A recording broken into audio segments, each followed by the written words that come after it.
Ned, if I flash back to March when the director of national intelligence said this, quote, the IC continues to assess that Iran is not building a nuclear weapon, then we hear from the president today. What do you make of what appears to be conflicting statements, at the very least, in their assessments between the president and the DNI?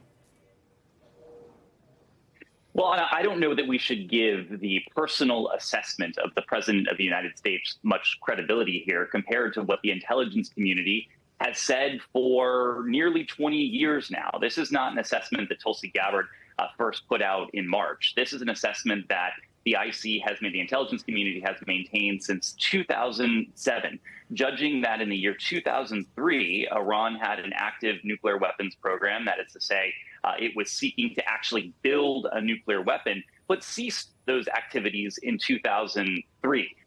For the president to now say that the intelligence community is wrong, he is contradicting some 20 years of intelligence that has gone into that, just as you said, was reaffirmed most recently by Tulsi Gabbard in March. So I think the broader question here, Anna, there are really two. What are Israel's plans, intentions, its objectives? And secondly, where does the United States stand in all of this? When Israel started this operation last Thursday, it made it sound like it was going after Iran's nuclear program, trying to defang its military. Now that may be evolving, and we've seen indications, including the news that NBC confirmed that Iran was seeking to go after the supreme leader, to suggest this might be about something bigger and even regime change in Iran. Second, and perhaps even more importantly, where does the United States stand in all of this? And Monica said this was contradictory. I think that is even putting it lightly, because President Trump has taken almost every single position imaginable on Israel's conduct in this operation. Initially, he said, don't do it. Then he called the initial effects excellent. After talking to President Putin, he called for de-escalation. He later told ABC News the United States might get involved.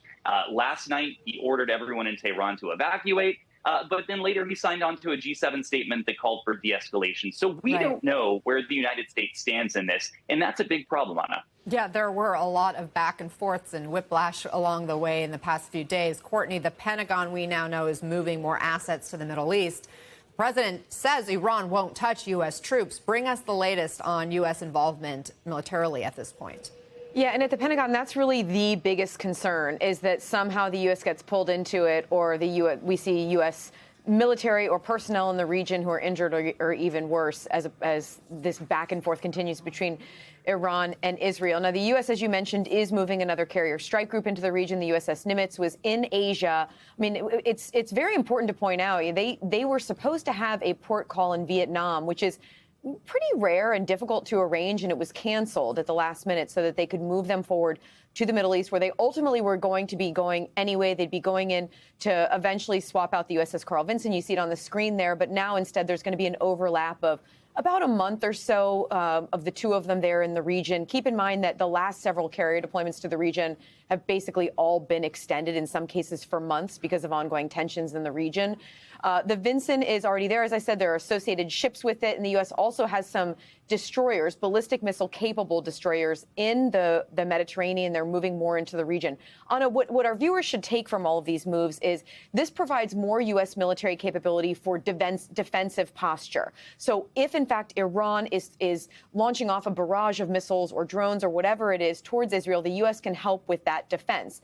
But they also bring a significant offensive capability if, in fact, the United States does get drawn into this in a more military, some sort of a more military fashion.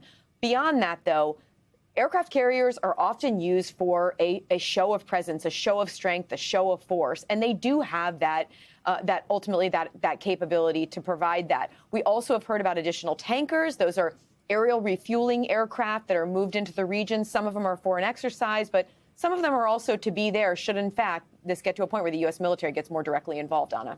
Major, what are your thoughts about the possibility of the U.S. getting more involved militarily? I mean, that's definitely nothing that I want to see, and the Secretary of Defense has been very clear on that. It's not what they want to see. This is about defending American forces in the region, but also defending our ally, Israel, as Iran launches ballistic missiles towards civilian areas. It's not what I want to see. Let's listen to what Richard Engel is hearing as he's speaking with senior officials across the Middle East. This is what they're telling him about the situation. They're telling me that this all feels like 2002 all over again, that there's discussion of redrawing the map of the Middle East, changing the mentality of the Middle East, regime change in the Middle East, allegations of weapons of mass destruction imminently being ready and imminently going to be used in a variety of locations.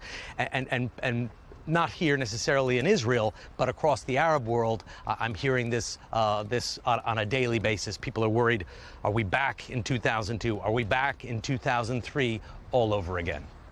And then take a look at what Israel's Minister of Defense posted today. It translates to, quote, I warn the Iranian dictator, those who follow in Saddam Hussein's footsteps will end up like Saddam Hussein. Major, do you think regime change in Iran is where this is all headed? And is that the answer? No, I don't think that's where it's headed. I don't think, people talk about forever wars. This is actually ending a forever war. Iran has been as the G7 said, the biggest instability in the Middle East for a very long time. And it wasn't just international or United States intelligence that reported on their nuclear progression. The International Atomic Energy, the morning before Israel attacked, said that for the first time in 20 years that Iran is in violation of non-nuclear proliferation. It is building a bomb.